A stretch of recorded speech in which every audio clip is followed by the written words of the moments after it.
Trump's been in the news a lot lately, talking about making the world's largest island, Greenland, America's 51st state. But that got me thinking, could the moon be our 51st state?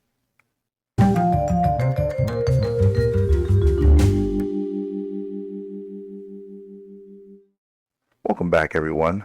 If you haven't been keeping up with the news, then the talk of statehood for Greenland might surprise you. And while many scoff at the idea and immediately brush it aside, it's not as crazy as you may think. Today, Greenland supports about 59,000 people living on the 20% of Greenland not covered in snow and ice year-round.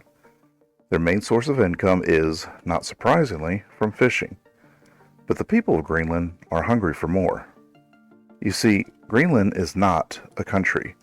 It's a territory, much in the very same way as Puerto Rico or Guam are, just much, much larger.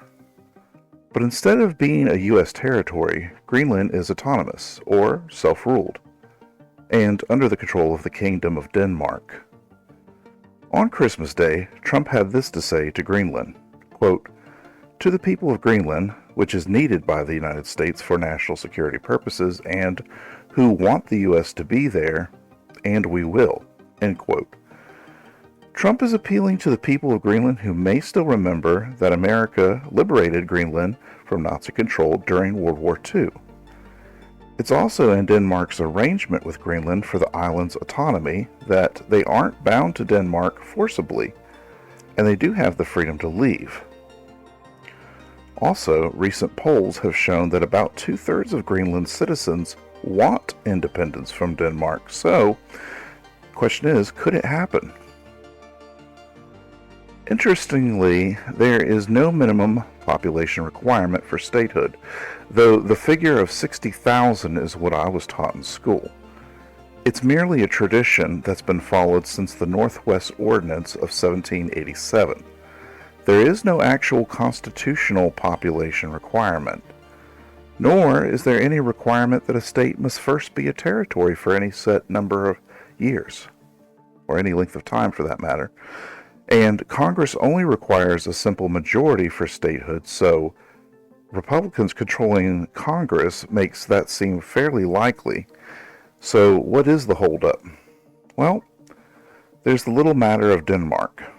Currently, Denmark subsidizes Greenland's tiny economy of 3.2 billion GDP as of 2021.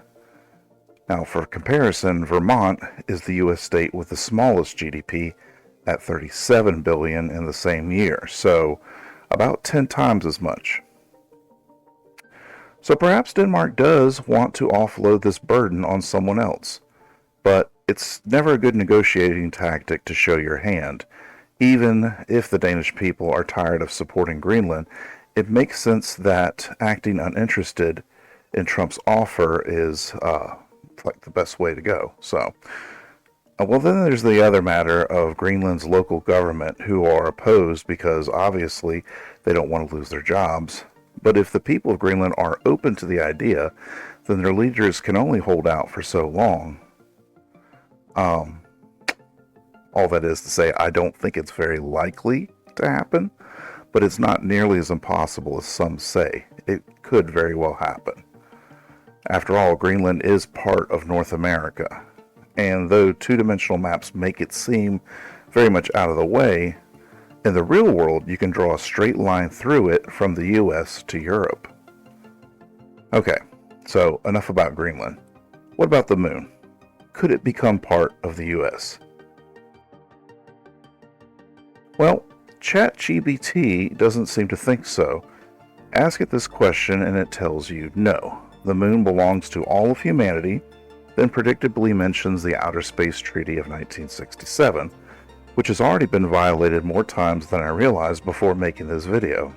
For instance, one of its principles is that nations shall avoid harmful contamination of space and other celestial bodies. Well, that cat's out of the bag. The United States alone has sent over 25 missions to space powered by nuclear fuel, not to mention countless organisms to every world we visited. Another principle is that nations shall be liable for damage caused by their spacecraft. China apparently doesn't adhere to this principle, as their satellite missile tests have cluttered low Earth orbit with thousands, if not millions, of dangerous new pieces of debris. But the United States isn't without sin.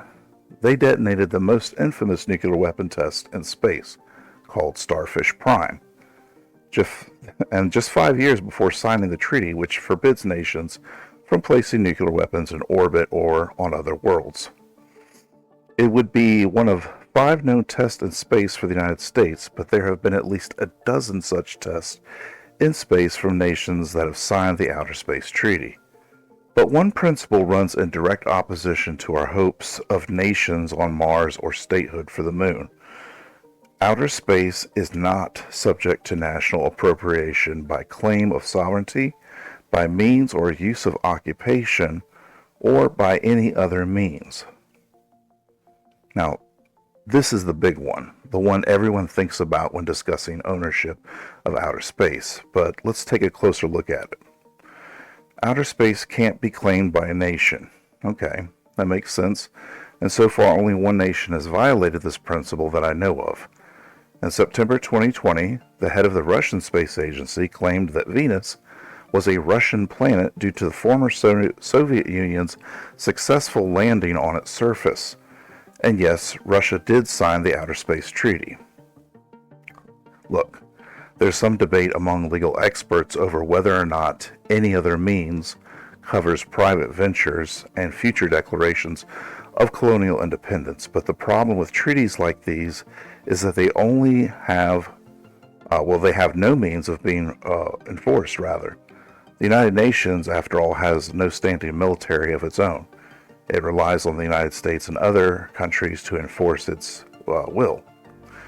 And today, NASA is creating an even more meaningless treaty known as the Artemis Accords, which celebrates different nations pledging to peacefully explore outer space. And once again, there's no mechanism for enforcement. But getting back to my original question, could the United States claim at least the moon's south pole as a new state? The answer is absolutely. Under American law, there's nothing preventing the United States from claiming it as a territory or a state, as the United Nations Outer Space Treaty has already been rendered pointless and violated many, many times. But will they? At this point, unless NASA drastically changes their moon plans in the near future, I don't honestly see NASA beating China to a moon base.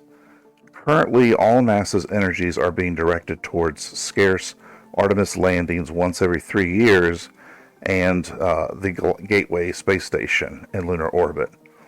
It's honestly as if they're intentionally giving the Chinese the moon's south pole to occupy. But should China occupy a base there, you can bet that they'll have no qualms about claiming it as their own. But that's a topic for another time. I want to thank you all for watching all the way to the end. It helps me so much. And if you have an idea for a video or question, please share it in the comments and I'll get back to you as soon as possible. Thank you.